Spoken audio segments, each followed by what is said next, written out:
Vamos en esta hora, hermano, a continuar nuestro estudio del libro de Apocalipsis y vamos a irnos al capítulo 13 de Apocalipsis. Capítulo 13 de Apocalipsis.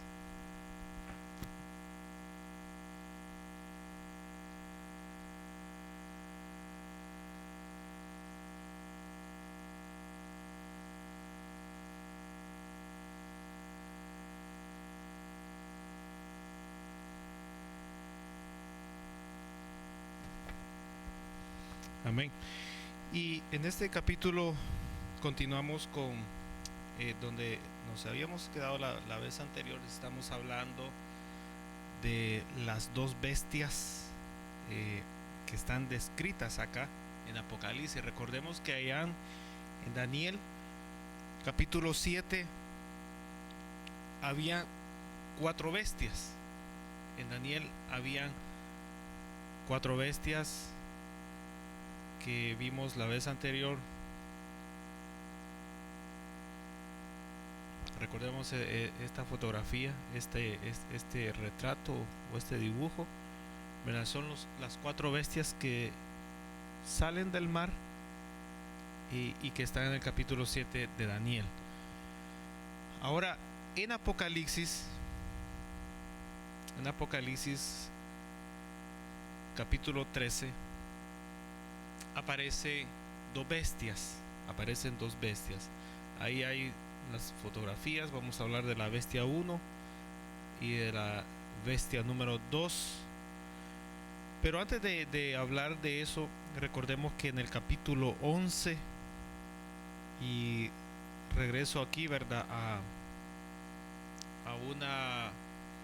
un comentario que hubo la vez anterior, que en el capítulo 11 de Apocalipsis aparece que los 2 testigos son puestos en la plaza de la ciudad de Jerusalén, muertos. ¿Por qué estaban muertos estos 2 testigos que vimos en el capítulo 11 de Apocalipsis?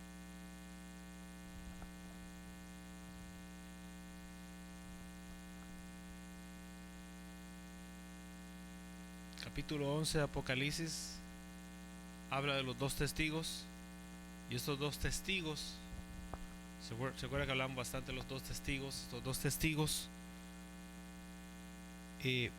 son muertos y sus cadáveres son puestos en la plaza de la ciudad de Jerusalén. Hablamos de los 2 testigos, hablamos de Jerusalén bastante, vimos los videos. Ahora estamos hablando de otro elemento que está ahí incluido. ¿Quién mata a estos 2 testigos? Fue una bestia, gracias. Fue una bestia. Entonces ahora estamos hablando de las bestias, ¿verdad?, que habla Daniel en aquel tiempo, que se escribió el libro de Daniel. Y estamos ahora, ¿verdad?, hablando de las bestias que aparecen en Apocalipsis, que los detalles, fíjense, en el capítulo 11 no hay detalles. ¿Cuál bestia? Bueno, ¿cuál bestia es la que mata a los 2 testigos? Pero aquí hay algo interesante. Si nos vamos al capítulo 11 de Apocalipsis, al verso número 7, vamos a encontrar una pequeña diferencia ahí. Dice: cuando hayan acabado su testimonio, está hablando de los 2 testigos, la bestia que sube del abismo hará guerra contra ellos y los vencerá y los matará, y sus cadáveres estarán en la plaza de la gran ciudad. Ahora, esta bestia con las bestias que hemos estado hablando, ¿qué diferencia usted encuentra?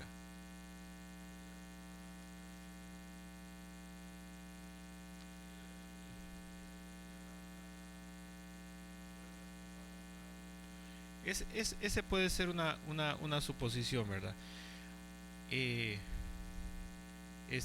para al momento que mata a los dos testigos. Ya vamos a hablar un poquito más en detalle.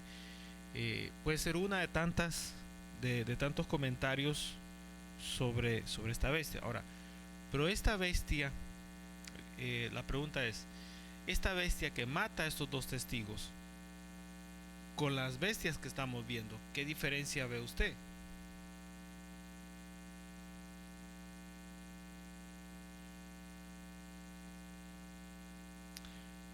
Bueno, en Daniel son 4. Aquí hay otras 2 en Apocalipsis. Y tenemos una acá que pelea con los dos testigos. Bueno, a la figura no le presten mucha atención, porque yo he agarrado las mejores figuras, porque hay otras que son un poquito los colores y la forma, y no tienen no se apega a los rasgos que representa las escrituras. Entonces da que uno pueda tener un poco, verdad, variable, puede tener bastante variabilidad en la imagen real, como es el retrato, como es. Pero bueno, lo que dijo el hermano, verdad, no es la respuesta. Y sigo preguntando, ¿qué diferencia, aparte de eso, verdad, qué otra diferencia puede ver usted de esta bestia que mata a los testigos con las bestias que estamos viendo, que hemos ya leído?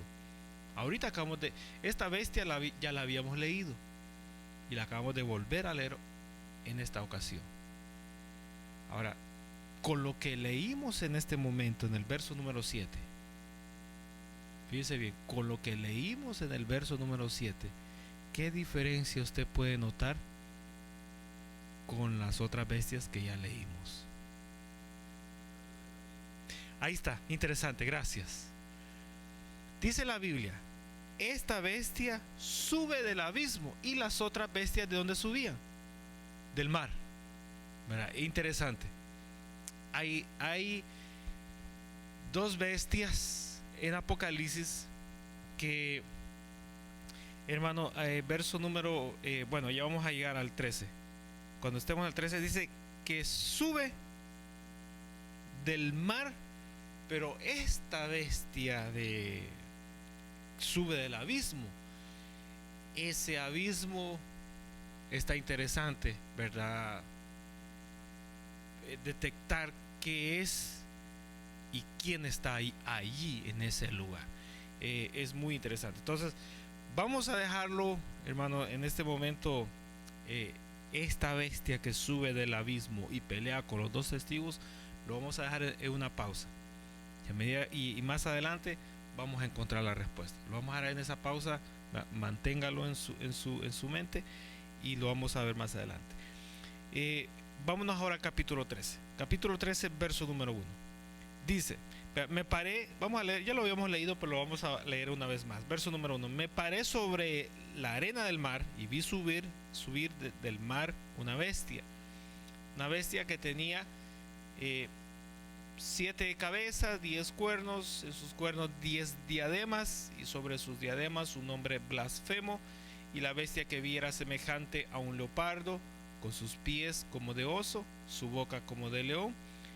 Y el dragón le dio su poder y su trono y grande autoridad. Bueno, vamos a una pausa. En esta bestia que vemos acá aparece ahora otro personaje. Es un poco complicado porque aparecen muchos personajes con muchas facciones, y a veces es difícil retener los nombres de los personajes que están apareciendo acá con las facciones y la función que tiene cada uno. Se vuelve un poco enredado, pero estamos aquí aprendiendo. Fíjese, esta bestia que aparece acá en el primer la primera bestia que sube del mar, aparece otro personaje nuevo, y es el dragón. En la próxima ocasión vamos a hablar del dragón y vamos a tener que hablar del capítulo 12 que lo habíamos dejado suspendido, Apocalipsis. Vamos a hablar del dragón. Entonces el dragón, lo que es por el momento, lo dejamos ahorita en pausa para hablarlo en la próxima ocasión. Entonces aparece el dragón. Ahora el dragón aquí, no tengo el dragón acá, pero el dragón es el que le da poder, le da autoridad, una gran autoridad, dice, y le da un trono a la primera bestia. Sigamos leyendo ahora. Verso número 3. Vi una de sus cabezas como herida de muerte, pero su herida mortal fue sanada, y se maravilló toda la tierra en pos de la bestia. Y adoraron al dragón, que había dado autoridad a la bestia, y adoraron a la bestia, diciendo: ¿quién como la bestia? ¿Y quién podrá luchar contra ella? También se le dio boca, que hablaba grandes cosas y blasfemias, y se le dio autoridad para actuar 42 meses. Esos 42 meses son 3 años y medio, que es la mitad que lo que va a durar el periodo de la gran tribulación. Del periodo de los 7 años de la gran tribulación. Verso 6. Y abrió su boca en blasfemias contra Dios, para blasfemar de su nombre, de su tabernáculo y de los que moran en el cielo. Y se le permitió hacer guerra contra los santos y vencerlos. También se le dio autoridad sobre toda tribu, pueblo, lengua y nación. Y la adoraron todos los moradores de la tierra, cuyos nombres no estaban escritos en el libro de la vida del Cordero que fue inmolado desde el principio del mundo. Si alguno tiene oído, oiga. Si alguno lleva en cautividad, va en cautividad. Si alguno mata a espada debe ser muerto. Aquí está la paciencia y la fe de los santos. Bueno, aquí hay bastante información. En primer lugar, la descripción de esta bestia. Tenemos ahí que es semejante a un leopardo, y tiene los pies, bueno, tal vez lo pueden ver, ¿verdad? Yo creo que se mira un poquito sombreado. Los dos pies de adelante, con color diferente, son los pies de oso. La boca de león. Bueno, el leopardo no tiene que tener esa boca, pero tiene boca de león. 7 cabezas, ¿verdad? Está la cabeza principal, y 3 de un lado, 3 del otro lado. Y tiene 10 cuernos, ¿verdad? 10 cuernos. Fíjese, son 7 cabezas. Son 7 cabezas y aparecen 10 cuernos. Quiere decir que los cuernos no son proporcionales a cada cabeza. Y dice, y tiene un nombre blasfemo. El nombre, ¿verdad? No se mira ahí. Es un nombre, ¿verdad? Un nombre. No más, una palabra. Una palabra que representa, fíjese, no los cuernos, no las cabezas, representa a la bestia. Un solo nombre. Luego dice: recibe poder, trono y autoridad del dragón.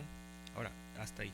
Fíjese, hemos estado hablando que con el sueño del rey Nabucodonosor, allá en Daniel capítulo 2, con lo de la imagen y los reinos, hermano, en ese momento, ¿verdad?, que el rey recibe ese sueño, se destapa, hermano,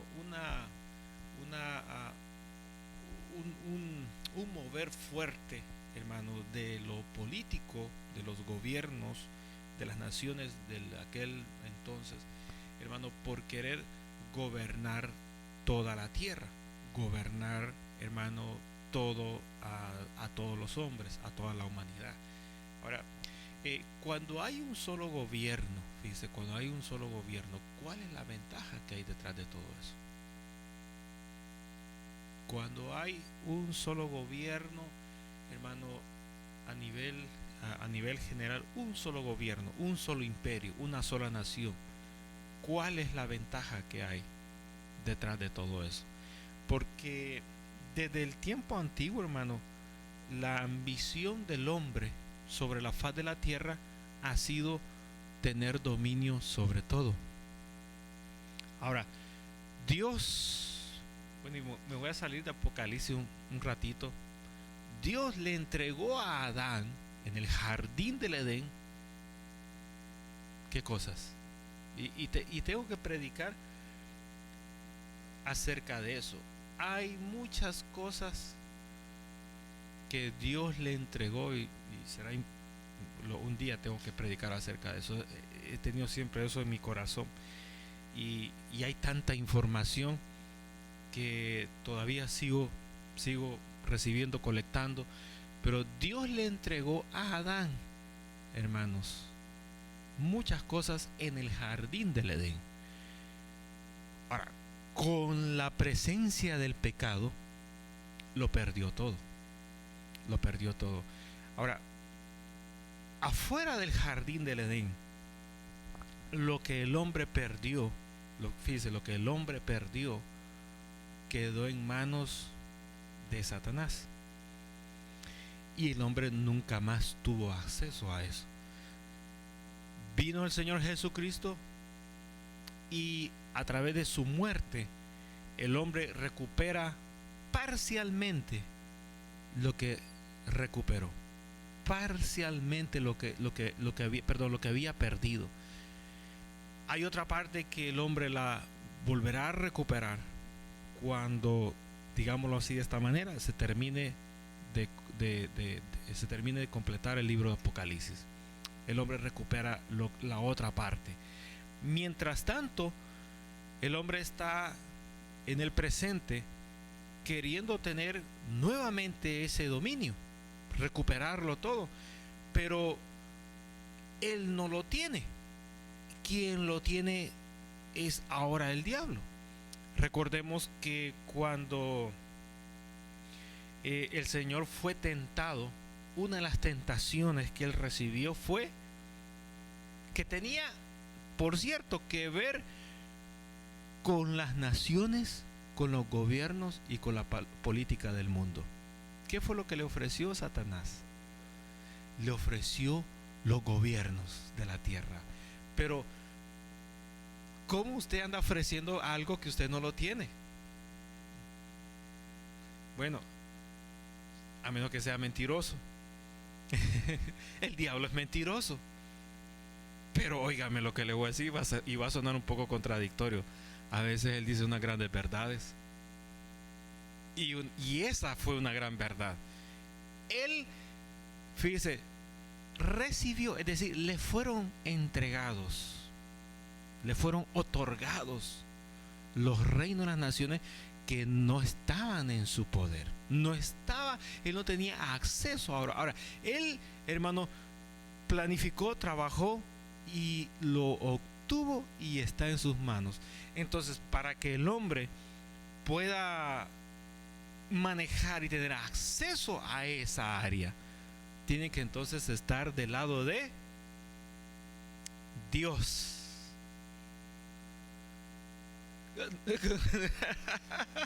Yo vi que todos me movieron la cabeza así. Cuando el Señor, sí, está bien. Cuando el Señor estaba frente a Pilato y Pilato le dijo: ¿eres tú el rey de los judíos? ¿Fue esa la pregunta?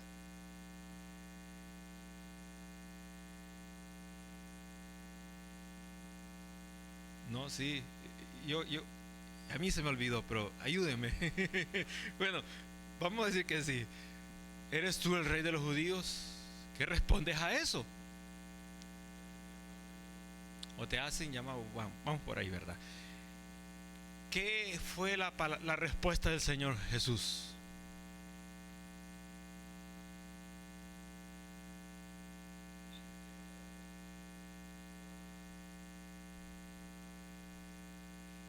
De cierto, hermano, está por Juan: si no nacieres de nuevo, no entrarás al reino de los cielos, con Nicodemo.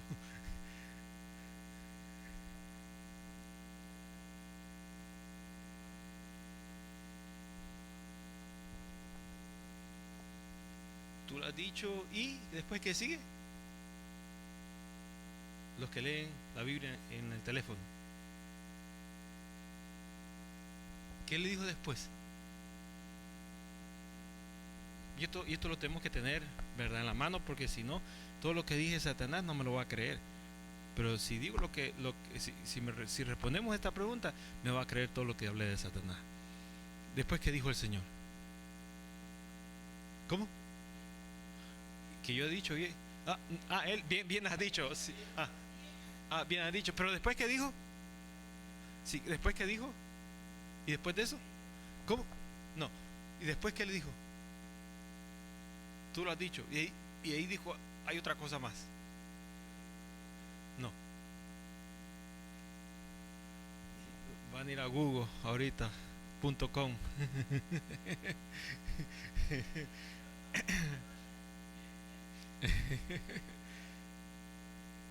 Le voy a dar una pista. Y dijo,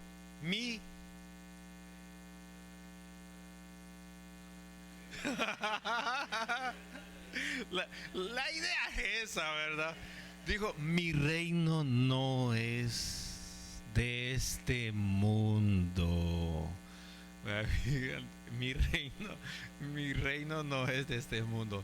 El hermano lo dijo en otra versión de otro año, pero la versión del 60 dice, ¿verdad? Mi reino no es de este mundo. Una versión de Chester, ¿verdad? Fíjense, entonces, ¿qué quiere decir, verdad? Que el sistema de gobierno del cielo no está implantado en el sistema de gobierno que utilizan las naciones de este mundo. El sistema del gobierno, de cómo se gobierna, hermano, allá en el cielo, está allá arriba y no ha logrado ni estará unido ni hará fusión con los de la tierra. Entonces los de la tierra trabajan independiente del cielo. Entonces, cuando vemos nosotros, ¿verdad?, esa parte, es interesante ver entonces, hermano, que lo que está resultando acá, basado en las interpretaciones que Dios le da a Daniel sobre las bestias, está refiriéndose que las bestias entonces son no monstruos como está la figura, sino que son sistemas políticos, naciones, alianza de naciones. Vimos la vez anterior, recuérdese, las organizaciones que hay actualmente en el mundo, ¿verdad? Los Gs, las uniones, organizaciones, y hay muchas, pero estas vienen siendo las más principales. Yo solo aquí en principales, 2, 4, 6, 8, 10, 12, 14, 16, 17 organizaciones mundiales donde hay cierto número de naciones que están participando. Fíjese, mire qué interesante esto. Son naciones que se juntan bajo un solo nombre. Y tiene similitud, ¿verdad?, con las bestias, porque habla de cabezas, y las cabezas, ¿verdad?, son lo que gobierna el cuerpo. Entonces pudiéramos mencionar que entre cabeza, fíjese, una bestia con 7 cabezas y 10 cuernos, ¿qué podemos decir sobre esto? Bueno, pueden ser que sean líderes o naciones y los cuernos sean rangos menores que están dentro de esa organización, como lo vimos algunas de las organizaciones que les mostré, que hay unas que forman parte, pero que a la vez que forman parte están afuera de la organización.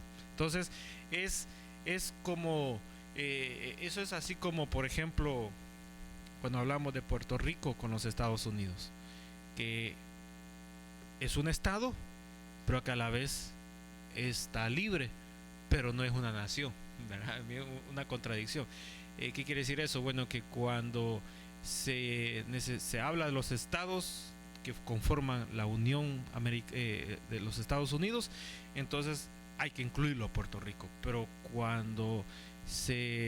pero estando en Puerto Rico, ¿verdad?, hay una independencia restringida, que ellos, ¿verdad?, pueden actuar independientemente. Entonces, eso es verdad, como eres y no eres, ¿verdad? Estás y no estás.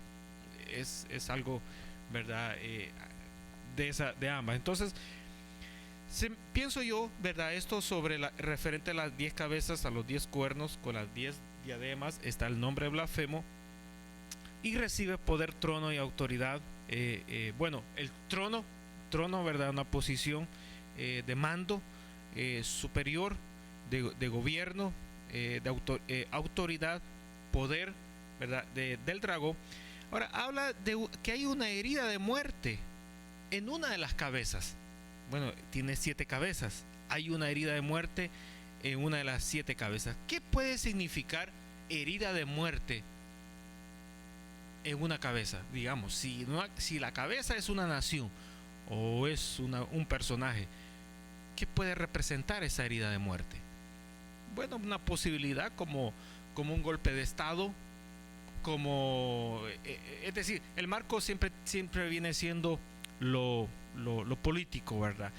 Pudiera significar la desaparición de algún país, alguna nación, y que luego es sanada, que luego vuelve otra vez al ámbito político, es restaurado, pero que la herida, ¿verdad?, de muerte es bien notoria acá al mencionarla. Dígame.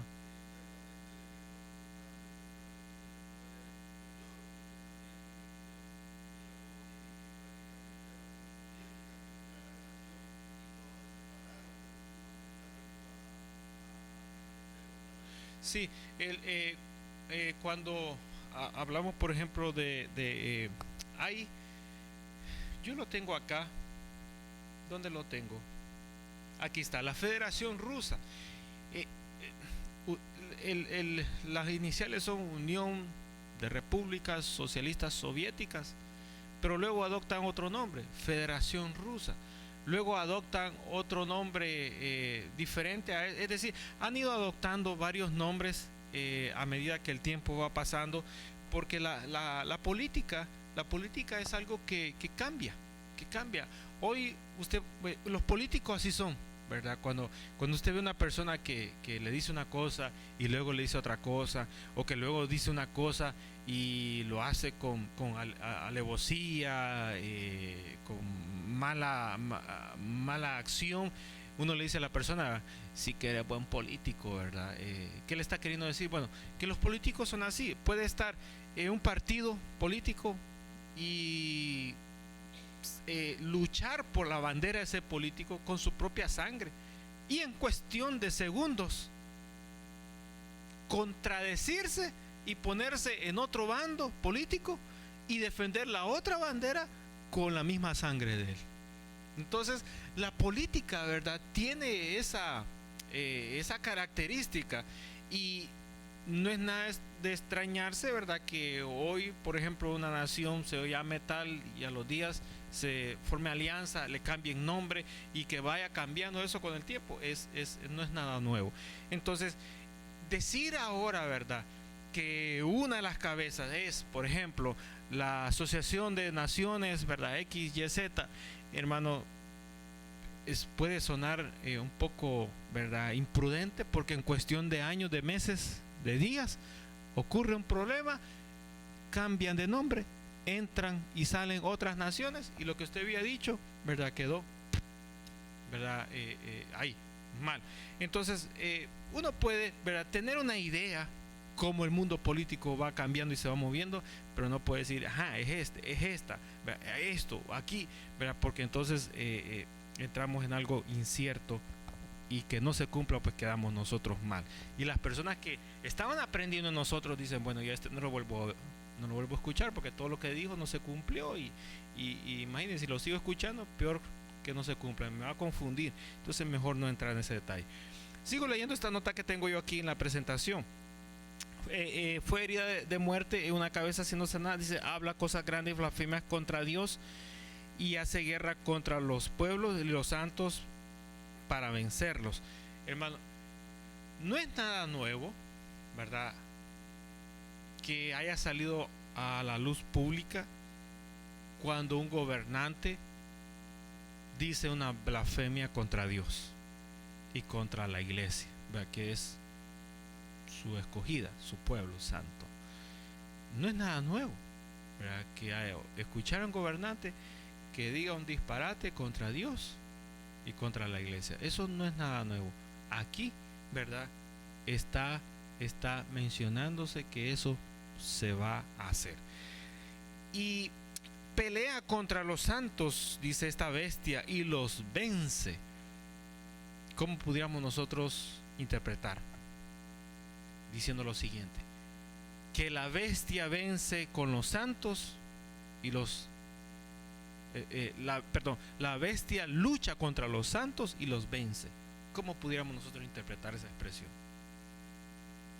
Piensa. ¿Cómo nosotros pudiéramos interpretar ese párrafo? Que la bestia lucha contra los santos y los vence. En la vida real, ¿cómo lo podemos explicar?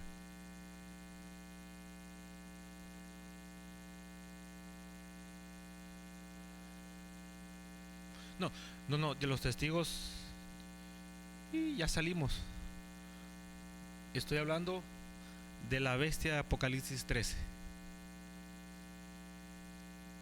¿Cómo pudiéramos nosotros interpretar el párrafo que dice que la bestia lucha contra los santos? Se parece un poco similar con lo que dijo la hermana, ¿verdad? Porque allá la bestia lucha en capítulo 11 lucha con dos testigos, y gracias por el comentario, porque de verdad que puede haber una confusión. Fíjese, capítulo 11, la bestia lucha con dos testigos y a los dos testigos los vence y los mata a los dos testigos. Pero en el capítulo 13 vemos no la misma bestia, vemos otra bestia. ¿Cuál es la diferencia? Que la bestia de capítulo 11 que mata a los dos testigos sale del abismo, exacto, y la del capítulo 13 sale del mar. Entonces,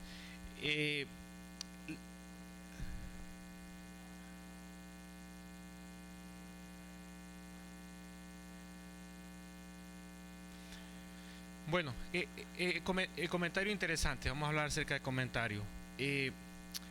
Del capítulo 11, la bestia del capítulo 11, creemos que es literal, porque los dos testigos no es algo,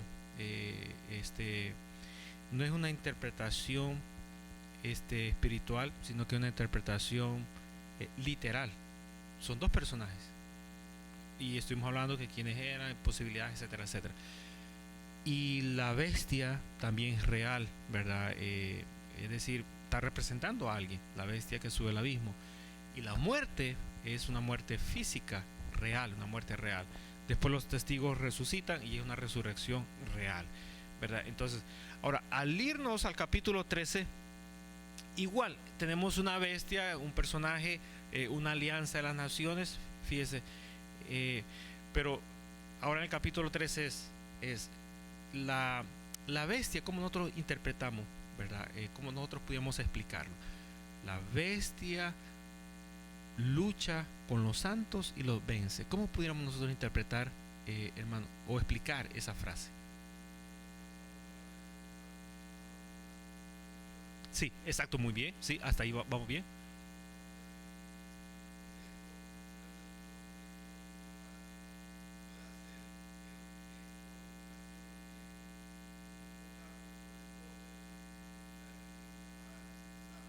Interesante, sí. Ujú.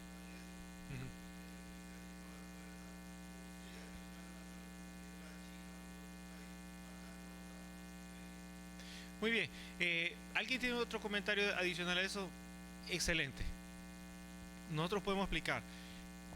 Como la bestia es una alianza de muchas naciones, muchos líderes que están ahí incluidos, ellos van a tener un conflicto con los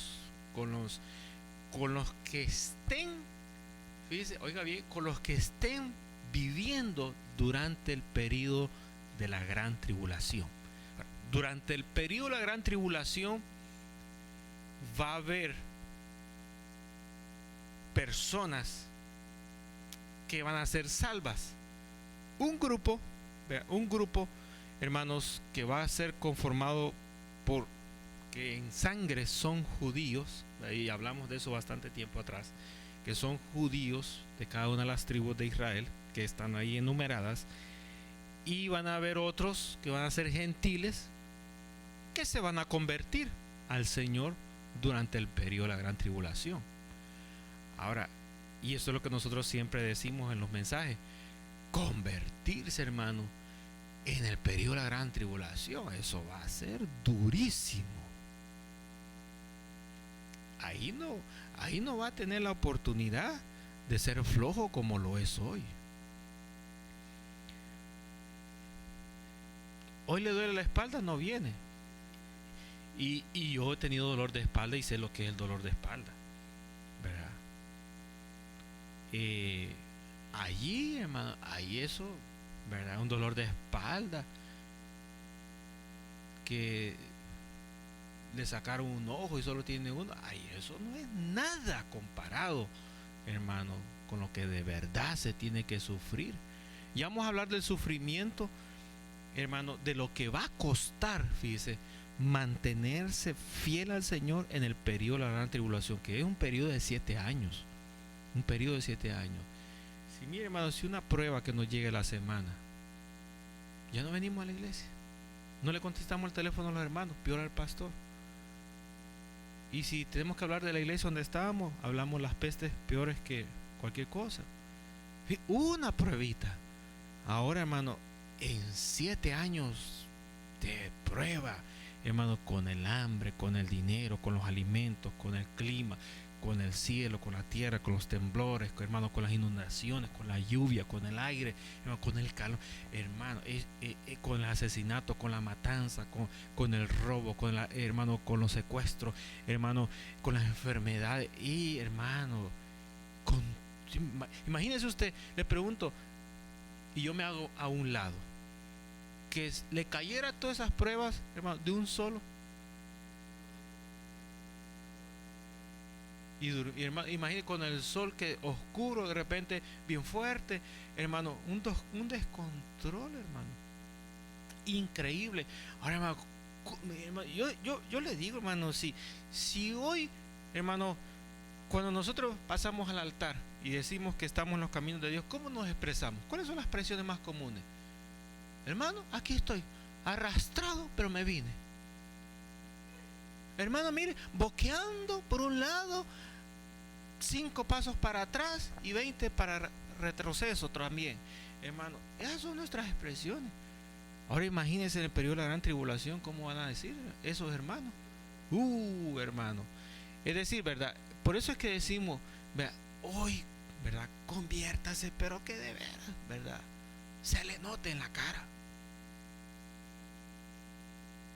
Que de verdad se le note en el hablado, que de verdad, verdad, lo que usted hace, que se mire y que diga, caramba, es que el hermano Paco, sí, es que quién como él, verdad.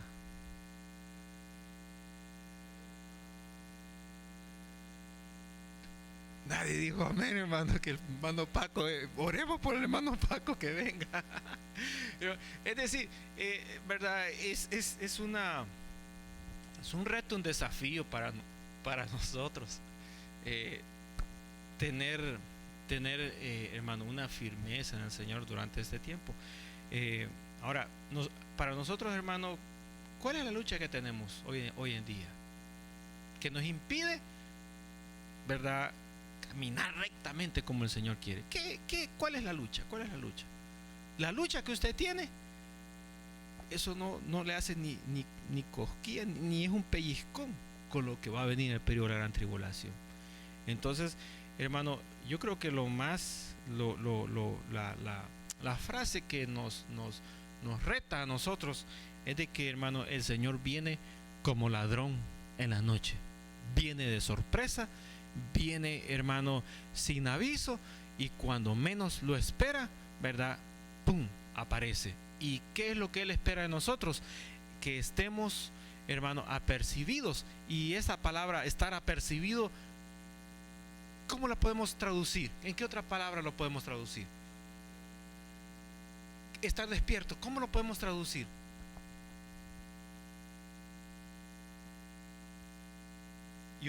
Y usted va a aprender bastante. ¿Cómo lo podemos traducir? Que por cierto es una de las características de la palabra discípulo que siempre hemos estado enseñando en esta iglesia. ¿Cómo lo podemos traducir? ¿Estar apercibidos? ¿Estar con qué palabra?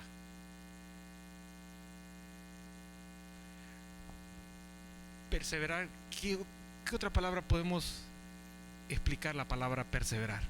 Ahí está, por ahí está. ¿Cómo? Velar. ¿Cómo lo podemos? ¿Cómo lo podemos? Hay otra palabra. El hermano dijo constante. Esa es la expresión correcta, la que quería buscar. Hermanos, las personas constantes le agradan al Señor, pero el inconstante, ¿quién habla del inconstante? ¿Cuál es el inconstante? El inconstante es que hoy dice, hermano, a salir a trabajar, y a los 2 días, ay, yo no puedo, estoy cansado. Y uno dice, bueno, y que no eras el que estaba gritando hace 2 días que lo hiciéramos y hoy no querés hacerlo. Eso es ser inconstante. ¿Quién habla de la inconstancia?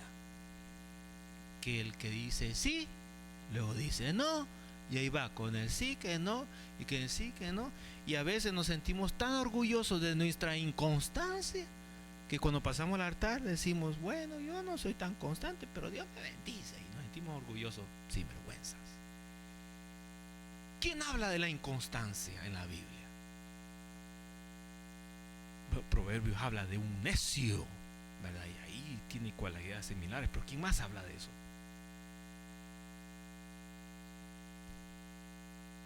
¿Quién habla del inconstante?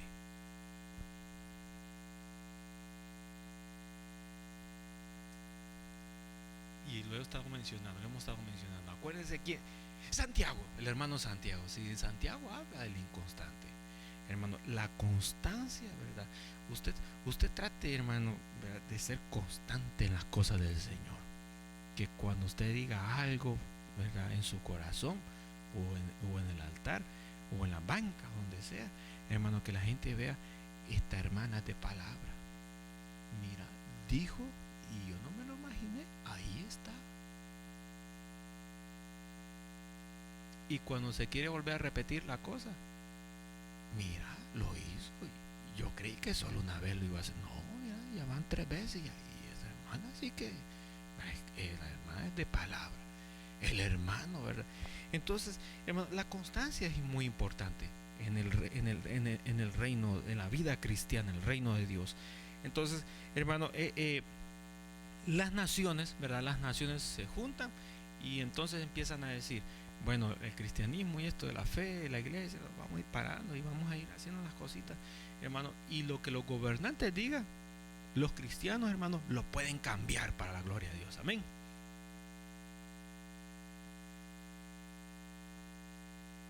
Tendría que ser amén, ¿verdad? Porque para Dios no es imposible, pero ya todo está cronometrado y todo va para cumplirse el tiempo apocalíptico, y lastimosamente no podemos cambiar la política ni la vida social, hermano, de las naciones.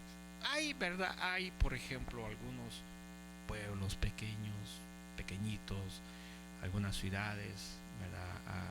Algunos condados, estoy hablando aquí del área de los Estados Unidos, donde oran y ven el efecto, ¿verdad?, en sus gobernantes.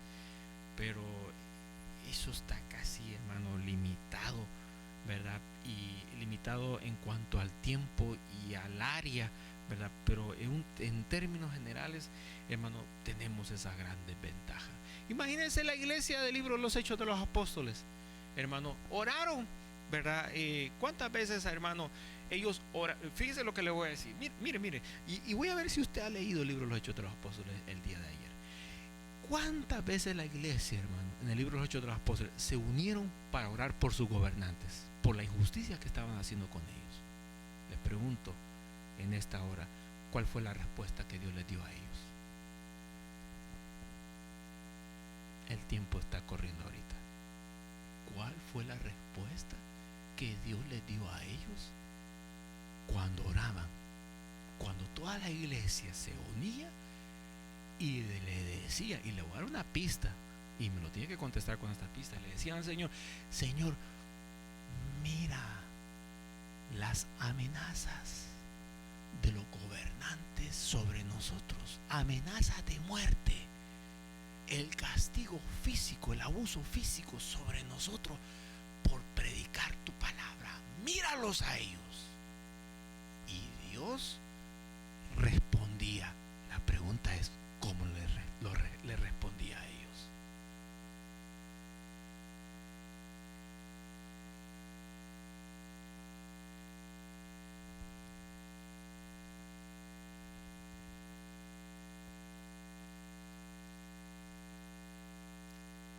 No lo leyeron ayer, ¿verdad? Los agarré. Fíjese, ¿cómo fue que le respondía al Señor? Dice la Biblia, le respondía, hermano, mandándole la llenura del poder del Espíritu Santo de Dios. Y todos los que estaban reunidos, por eso que siempre decimos, no se pierdan los cultos, porque cuando se pierde, la perdió, pues. Y todos los que estaban reunidos recibían la investidura del poder de lo alto. Ahora, ¿por qué Dios hace las cosas contrarias?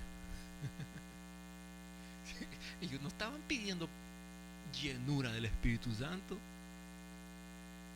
estaban pidiendo el cambio en los gobernantes, porque, hermano, es un ambiente hostil, ¿verdad? Trabajar, pagar impuestos y luego ganar poco, los limitantes, las leyes. Bueno, hemos visto en los videos de Jerusalén, hermano, cómo la gente tiene conflicto, ¿verdad?, entre las familias, porque a consecuencia de las leyes que están ahí gobernándolos a ellos. Entonces, hermano, ¿por qué Dios responde de esa manera?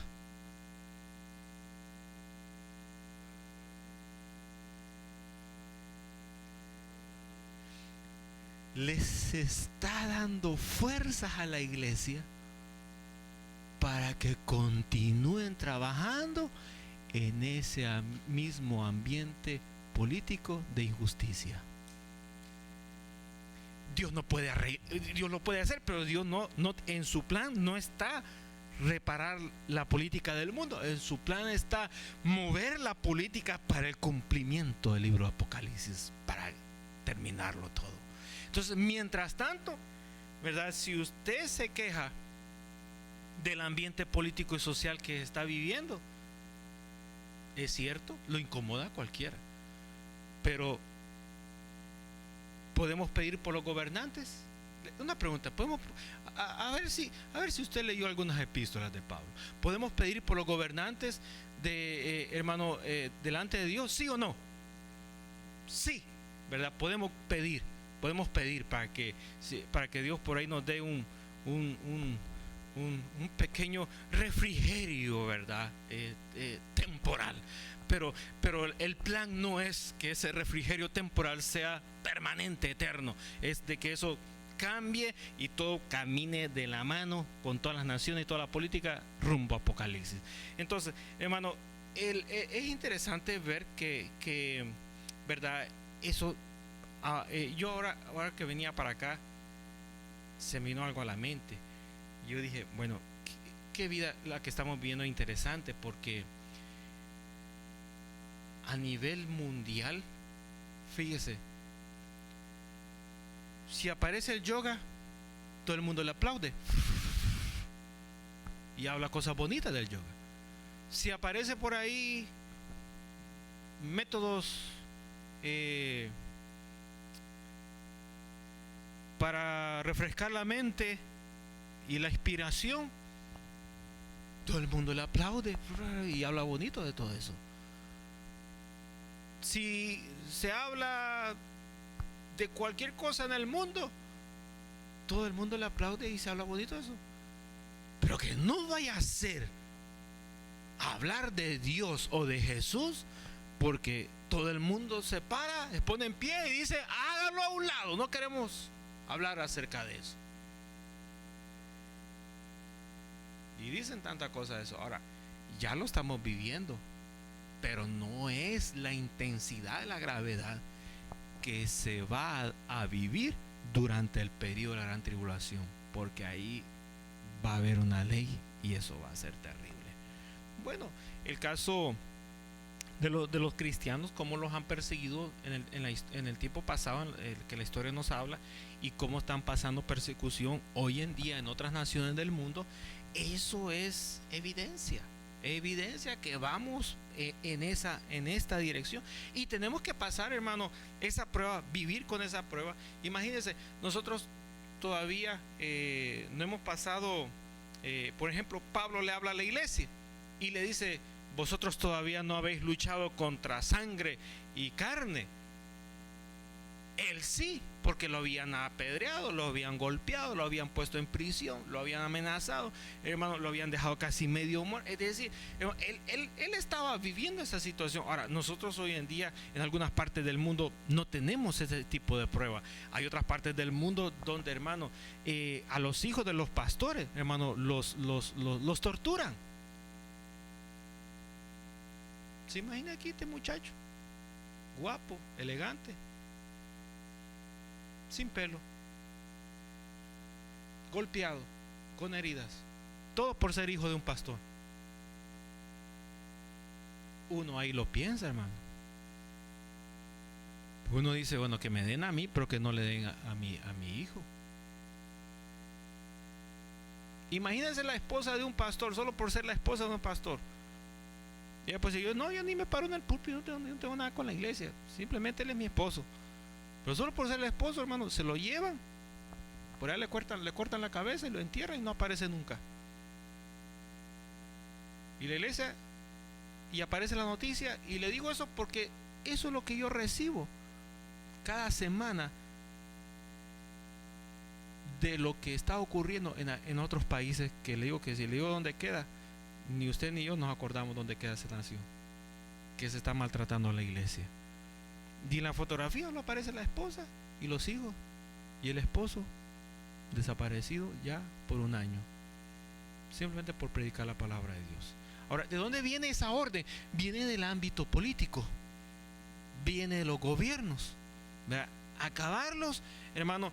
Y la iglesia se ha movido, ¿verdad?, todo el tiempo, hermano, bajo ese sistema de trabajo. Así que el evangelio no es para cobardes, es para valientes que tienen que poner el pellejo, su posición, su nombre, su fama.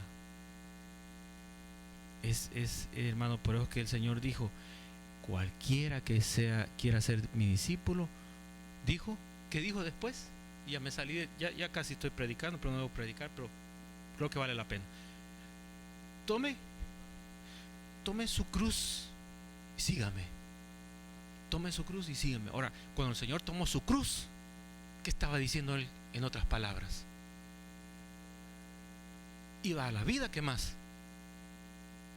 Cuando le digan, es que solo en la iglesia quieres pasar y como que das tu vida por eso, usted dígale, y no quedando la cruz de él, pues. No dijeron amén. ¿Qué pasó, hermano? Ay, amén, digan amén, pues. A veces decimos así, ¿verdad? O nos dicen así. Usted diga, güey, y que no, y que acaso pues yo tomé la cruz, tomé mi cruz y ahí lo voy siguiendo a él, por eso es que me ves así. ¿Y qué más? Cuando tomó su cruz, ¿qué más estaba diciendo?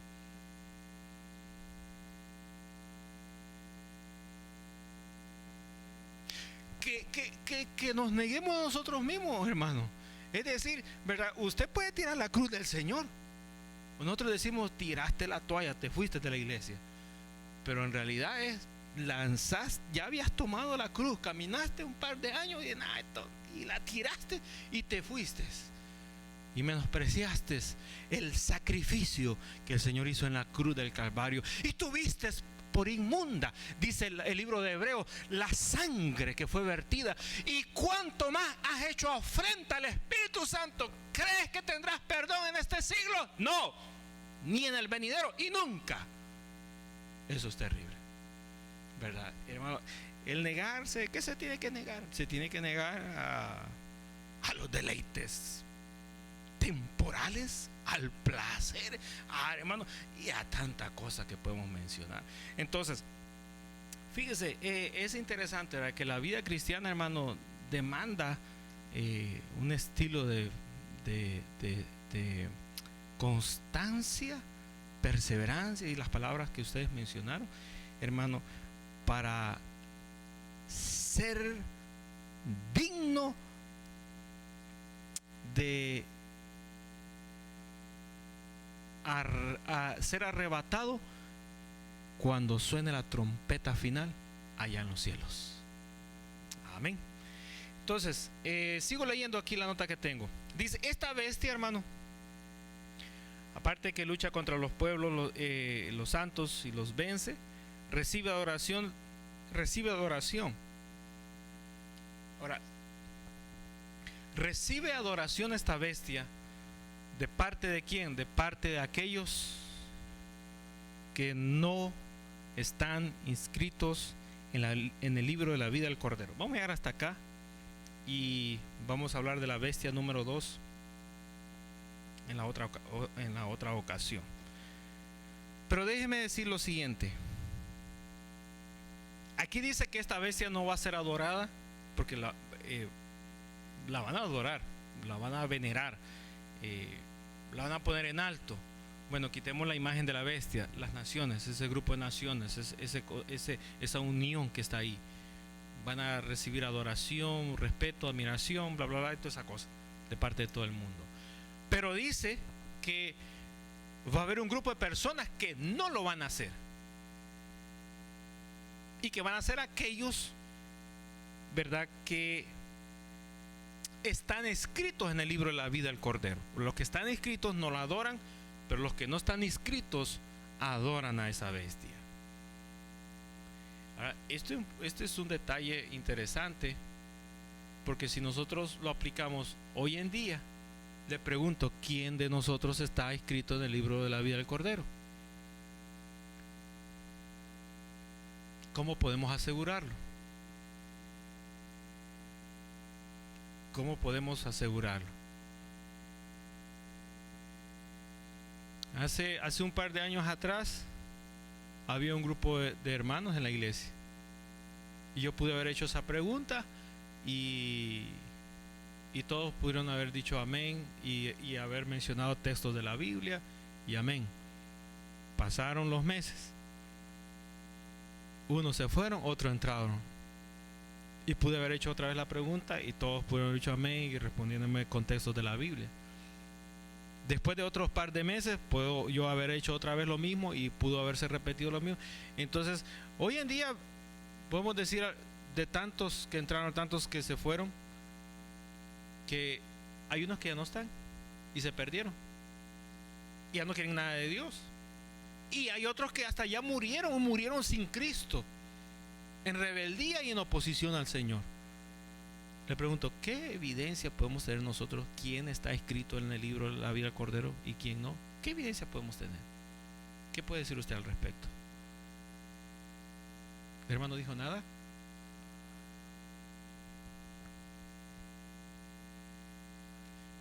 Interesante, sí. Nosotros, de parte de nosotros, ¿verdad?, no lo podemos decir. Pero la Biblia dice, ¿conoce el Señor a los suyos? Y Él sabe quién es hijo legítimo y quién no es hijo de Él. El Señor lo sabe. El Señor lo sabe bien. Y el libro no está en nuestras manos, está en las manos de Él. Y Él sabe quién está escrito y quién no está escrito en ese libro. Entonces, la preocupación de nosotros debe ser, que estemos, ¿verdad?, en ese libro escrito, hermano. Ahora, es interesante que nosotros hoy en día, ¿verdad?, generalizamos de una manera alegórica, diciendo todos somos salvos y nos vemos en el cielo, amén, ¿verdad? Pero el Señor sabe quién sí y quién no. Si todos estamos bien, amén, ¿verdad?, no hay ningún problema. Pero finalmente el Señor lo conoce a todos y cada uno puede dar evidencia, ¿verdad? Y aquí voy a hablar como la semilla del café, si está bien tostado o medio tostado, si es descafeinado o es con cafeína, ¿verdad? Hermano, el Señor lo sabe. Y en el tiempo de la gran tribulación, hermano, es la misma ley. Todo el mundo puede decir, no, adoramos a un Dios grande y maravilloso. Pero realmente las palabras de uno salen sobrando. Las acciones de uno salen sobrando. Y lo que uno pueda pensar y soñar sale sobrando. Y lo que, hermano, uno pueda recibir de Dios sale sobrando. Lo que cuenta es, ¿está tu nombre escrito o no está escrito? Entonces la Biblia, fíjese, menciona la salvación de ellos, no refiriéndose a lo que hacen, a lo que piensan, a lo que reciben, sino que esas cosas las omite. Y la Biblia dice, no vamos a escribir esas cosas, vamos a escribir algo que es seguro. ¿Y qué es lo seguro? Que tiene que estar en el libro. Y el Señor sabe quiénes son esos. Así que, hermano, ¿verdad? Nuestro deseo, nuestra fuerza, nuestro anhelo, hermano, de cada uno de nosotros es, Señor, no borres mi nombre de esa lista de los que se van contigo a las moradas eternas, hermano. Amén, ¿verdad? Amén. Una pregunta, algún comentario. Bueno, finalizo acá y dejamos la bestia número 2 para la siguiente ocasión y vamos a hablar del dragón para la siguiente ocasión. Sí.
¿Injusto? ¿Sería injusto?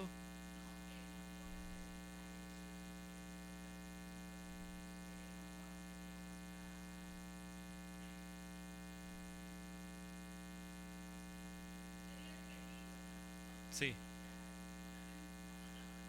Ujú.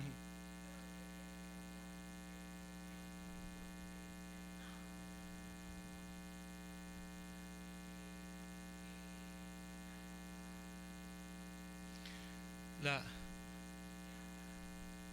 la vida cristiana es una serie de pasos, ¿verdad? Nacer de nuevo, bautismo en agua, perseverar, crecer, dar fruto, ser ejemplo y, eh, ¿verdad? Es una serie de pasos. Y cualquiera pudiera decir, ¿verdad? Yo recibí al Señor y ya está todo tranquilo, ¿verdad? Sí, está bien, Pero ¿por qué la Escritura dice no perdáis? Y usted lo acaba de decir, no perdamos nuestra salvación. Es decir, que hay un riesgo que tenemos que ¿verdad? Luchar, que ese riesgo no, ¿verdad? No caer en ese riesgo, porque entonces entramos en una rebeldía, en una oposición, una desobediencia, y ese es el gran peligro, ¿verdad? Por eso que la Biblia habla de perseverar. El caso de las vírgenes, ¿verdad? Hermano, eran 10 vírgenes y las 10 estaban esperando a su esposo. Hasta ahí todo está bien. Pero la diferencia era que unas cabeceaban y otras estaban como los que vamos al campamento, bien despiertos. y entonces, ¿verdad? Las que cabeceaban no se dieron cuenta, ¿verdad? Que el esposo llegó a la medianoche. Y entonces las que estaban despiertas, hermano, tenían algo, tenían aceite en sus lámparas, porque el esposo llegó a la medianoche. Y entonces las vírgenes, ¿verdad? Esas vírgenes tenían lámparas como las que usamos en el campamento. Nunca se acaba la batería. Tenemos 10 campamentos y por hora, y esa batería nunca se acaba, la misma. Yo creo que sus nietos van a estar con esas mismas baterías haciendo campamentos en esta iglesia. Y fíjese, y cuando las vírgenes vieron que el esposo estaba, le dijeron a las que tenían aceite: danos aceite para encender nuestras lámparas. Y ahí las que tenían le dijeron: discúlpeme, pero el poquito que tengo es para mí nomás. Si usted quiere, vaya allá a la tienda, allá la venden. Y las 5 que estaban sin aceite se quedaron. Entonces, hermanos, por muchas parábolas el Señor nos habla que hay que perseverar, hay que luchar, ¿verdad? Hay que dar, hermano, todo. Y la única manera de darlo todo es llevar la cruz prácticamente. Sí, hermano. Sí, lo es. Ajá.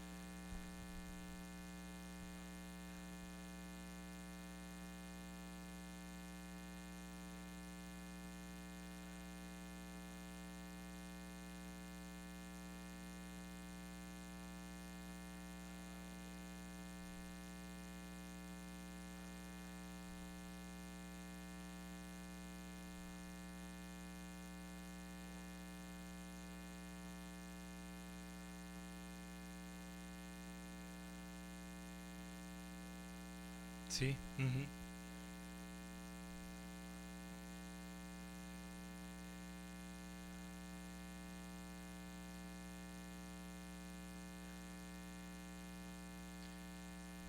Fí-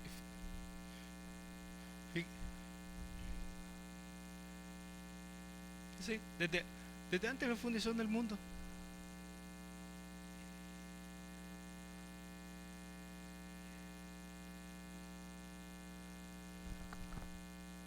¿Qué,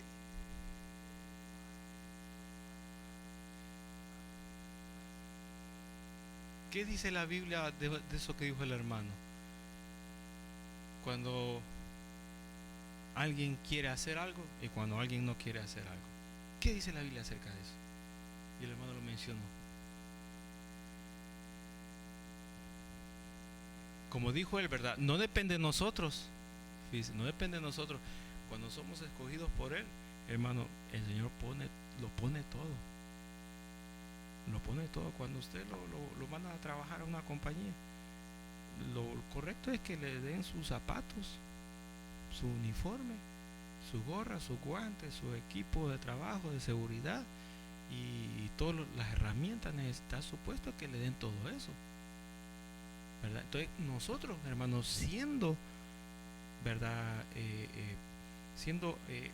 Hermano, comprados por precio de sangre, el Señor lo pone todo para que nosotros, hermano, perseveremos. Ahora, hermano,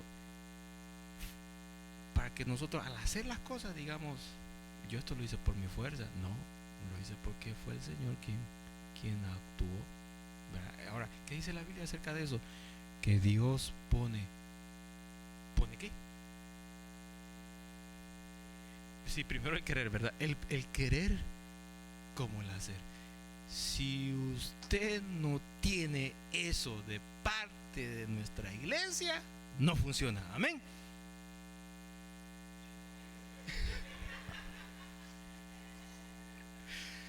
Si usted no tiene eso de parte del Señor, no funciona ni en China, ni en Alemania, ni acá. No funciona en ningún lugar. Pero si eso está en usted y vino de ahí arriba, usted va a saltar y brincar en cualquier lugar que se encuentre. Porque es Dios quien pone el deseo y Dios también pone la acción para que usted diga, lo voy a hacer. Ahora, ¿cuántos tenemos deseos pero no lo ha hecho? Bueno, hay que seguir orando, que el Señor siga completando su obra en nosotros. Amén y amén. Vamos a ponernos de pie, hermano, en esta hora. Señor y Padre, gracias por tu palabra, por tu enseñanza. Te ruego que nos bendigas, nos enseñes, nos hables, nos exhortes, nos animes, nos confortes, Señor amado, y nos dejes percibir, Padre Santo, qué es lo que tu Espíritu Santo quiere hacer en medio de nosotros. Fortalécenos, ayúdanos, Señor amado. Permite que la obra que tú has comenzado, Señor, se perfeccione cada momento, a cada instante, Dios eterno, y que tu nombre sea siempre glorificado en nuestras vidas. En el nombre poderoso de Jesús de Nazaret te damos a ti la gloria y la honra. Amén, Señor, y